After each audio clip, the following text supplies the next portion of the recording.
Nah, ada juga Cikgu, ini sesuai apa ya, pandangan saya pribadi Cikgu ya. Setelah saya lihat ini memang apa ya, kebanyakan ulama yang mempelajarinya, atau kita bilang sederhanakan lah, orang-orang yang mempelajari ilmu agama, beliau yang mendapatkan ilmu silat rala ini. Betul. Gitu. Nah, ini konsepnya apakah memang dari awal konsep memang antara agama dan silat ini memang tidak terpisahkan dulu atau bagaimana Cikgu? Makanya setelah berjalannya silat rala ini dan berkembang, akhirnya mereka memang berjalan seperti itu, orang yang beragama dan silat ini sendiri tetap bergandengan gitu. Kita runut dari sejarah dulu. Iya, iya. Kalau dari sejarahnya sendiri, silat ini sendiri sebenarnya ketika Islam belum masuk sebenarnya. Iya. Nah, itu sudah ada sebelum Islam masuk. Oh, gitu. Ya kan? Kemudian setelah Islam masuk ke Minangkabau secara menyeluruh, seluruh orang Minangkabau sudah memeluk agama Islam, dan ulama-ulamanya pun ialah yang mempelajari dan mewarisi silat-silat tersebut. Mungkin dulunya moyangnya belum punya agama, Iya. belum memeluk agama Islam misalnya, ya kan? Tapi kemudian keturunannya ada yang jadi ulama. Nah, Iya. ulama ini yang mewarisi ilmu silat itu sampai akhirnya silat dan agama itu nggak bisa dipisahkan. Sudah menjadi satu. Ibaratnya dari semua ilmu bela diri yang barbar, ilmu Iya. bela diri perang, yang membunuh, kemudian dia menjadi sedikit lembut dengan tersentuh dengan Sentuhan, agama. agama. Tapi dalam artian tidak menghilangkan kepuasan dari silat itu sendiri. Iya, betul. Makanya kita percaya kan, bagaimana mungkin bisa ulama-ulama kita dakwah tidak memiliki pegangan bela diri, ya kan? Contoh ulama Minang yang ada di Sulawesi, Iya. ulama Minang yang ada di Malaysia, Iya. ulama Minang yang ada di beberapa daerah sampai ke daerah Barus, Iya. ulama yang ada yang tersebar di seluruh Indonesia, Iya. mereka punya skill set itu, mereka punya kemampuan bela diri. Berarti- makanya wajar saja akhirnya ketika kita mencari permainan keramik di Minangkabau kesulitan karena ternyata sudah berkembang di luar dulu. Yang bawa siapa? Iya. Yang bawa ulama-ulama kita. Berarti pesan-pesan guru dahulu yang mempelajari di awal berarti sampai itu. Artinya ilmu ini memang diuntukkan ke jalan yang baik. Nah, untuk jalan yang baik itu kemungkinan dekatnya kepada para ulama kan gitu. Ya. Sebagai pakaian mereka. Untuk melembutkan sebenarnya, Melembutkan, karena ya. jujur-jujur saja kan, ya bela diri silat ini kan nggak bisa lepas dari senjata. Iya, Senjata iya. kan bukan buat ngupas bawang, Iya, iya, iya. senjata kan buat tarung. Iya. Nah ini warrior itu sudah ada di Nusantara ini, gitu dia. Jadi ya ulama tadi mereka banyak bisa. menggunakan silat dalam rangka untuk mempermudah proses dia berdakwah. Berdakwah. Nah itu dia, Sekaligus makanya di akhirnya tangan dia jinak dia jadinya. iya lebih dingin dia, Lebih tapi dingin. tidak menghilangkan kebuatan. Iya, dia bakalan keluar di saat-saat yang memang dibutuhkan. Betul sekali, that's right man. Kopi kita. Dari semua pembahasan ini tadi kita bisa mengambil bahwasanya di setiap diri manusia itu memang sudah ada gen warrior tersebut yang tertanam. Nah, dari diri manusia tersebutlah yang ingin membangkitkannya. Suka atau tidak suka Iya. akan dipertemukan. Dengan jalannya masing-masing. Salah satunya pendekar kita Denny Gondrong. Iya. Dia kan nggak pernah suka silat, Iya, betul. ya kan? Tapi ketika dia datang, dia masuk, dia belajar, tiba-tiba dia jatuh cinta kan? Iya, Nah betul. itu. Mau kita suka atau tidak suka, kadang-kadang kekuatan doa para leluhur tadi Iya. itu menuntun kita ke jalan itu tuh. Bukan perihal suka atau tidak suka, tapi perihal takdir dan perihal keputusan langit. Itu dia sebenarnya. Ya kan? Oke?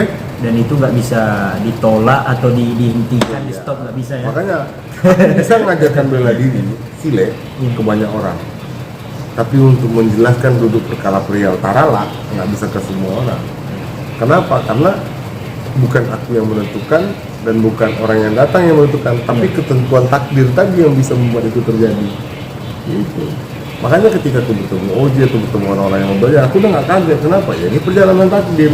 Artinya mereka ada hak di sini untuk mengenal ini dulu. Kalau di dalam perkenalan mereka tidak setuju, ya silakan berpaling. Iya, iya, Gitu. Jadi aku juga nggak baper.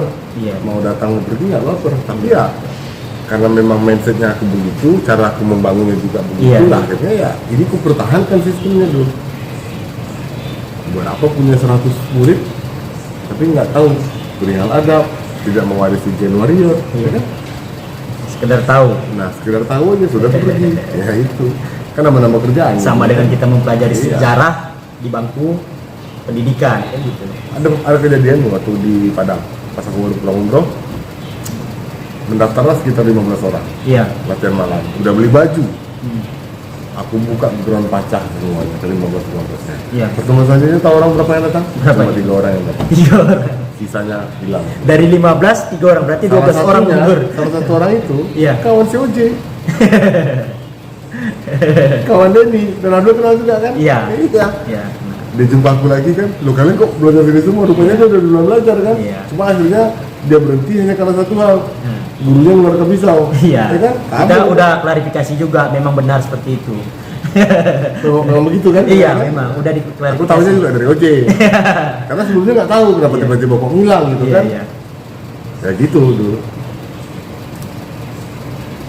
Jadi sebenarnya bukan kita yang memilih, tapi kita yang dipilihkan. Kita yang Kita yang digerak. Karena memang ya aku kan udah bilang bahwa lifestyle itu lifestyle-nya tasawuf. Iya. Lifestyle-nya lifestyle sufi. Walaupun aku bukan sufi, walaupun aku bukan ahli tasawuf. Bagaimana lifestyle-nya sufi? Ya, mereka menjalankan sesuatu yang mereka senangi dan mereka tidak mau berhirup pikuk dengan hal-hal yang tidak penting, hal-hal di luar yang dia inginkan. Iya. Itu sebenarnya. Dan salah satunya kenapa aku mendalami Silek Tarala, ya aku nggak ingin ibaratnya ya aku terlahir dari ayah yang seorang datuk Iya. dan aku pernah beberapa kali melihat beliau sendiri bertarung, beliau berkelahi di Iya. jalan, pemegang sabuk hitam Muay karate, dan ternyata beliau belajar sama kakeknya, pernah belajar sama kakek beliau, ayah saya ini belajar silet. Silet. Nah kemudian setelah saya belajar silet tarala, saya tahu ternyata dia pelajari silet oleh orang tua saya ini dulu itu silet tarala. Iya. Yang dia pelajari langsung dari kakeknya Iya. di daerah Lawang. Lawang. Nah itu sendiri sudah menunjukkan, padahal dulu sebelum belajar silet tarala aku buru-buru nanya kakek kita kerjanya apa, nenek dulu kerjanya apa, nggak pernah. Tapi setelah mempelajari silet ini, akhirnya keluar sendiri dari mulut tante, dari mulut om, dari mulut kerabat-kerabat dekat, dari pihak ayah, semua bercerita bahwa kakek aku tuh begini, ini begini, ya wajar-wajar saja bisa jadi. Ini salah satu doa beliau. Doa beliau. Aku bisa ada pada titik ini pada saat ini, dan aku menganggap ini seperti sebuah anugerah yang harus aku pertanggungjawabkan nanti di mahkamah Tuhan. Oke, makanya ketika amanah sudah diberikan tapi tidak dijalankan, tahu sendiri sanksinya. Pertama kali dibakar dalam api neraka. Iya. Begitu. Jadi ya karena memegang amanah inilah aku masih bertahan sampai hari ini. Itu kira-kira tuh. Oke teman-teman, itulah tadi diskusi kami teman-teman ya, sharing kepada beliau teman-teman. Jadi mudah-mudahan kita semua dapat mengambil pelajaran dari konten kita kali ini teman-teman. Jangan lupa subscribe, like, share, komen, bagi sebanyak-banyaknya. Silakan mau bully-bully di komen juga boleh, no problem. Nggak akan mempengaruhi saya. Kita support channel ini teman-teman. Iya. Kita support. Karena kalau bukan teman-teman, siapa lagi yang akan menyupport channel-channel yang bersifatnya seperti ini teman-teman, yang membangun generasi-generasi kita ke depannya teman-teman. Targetnya begitu. Kita Iya. punya mimpi kan, kita punya impian. Iya. Betul. Jadi kita mulai impian itu hanya akan bisa terwujud ketika kita mulai melangkah dulu.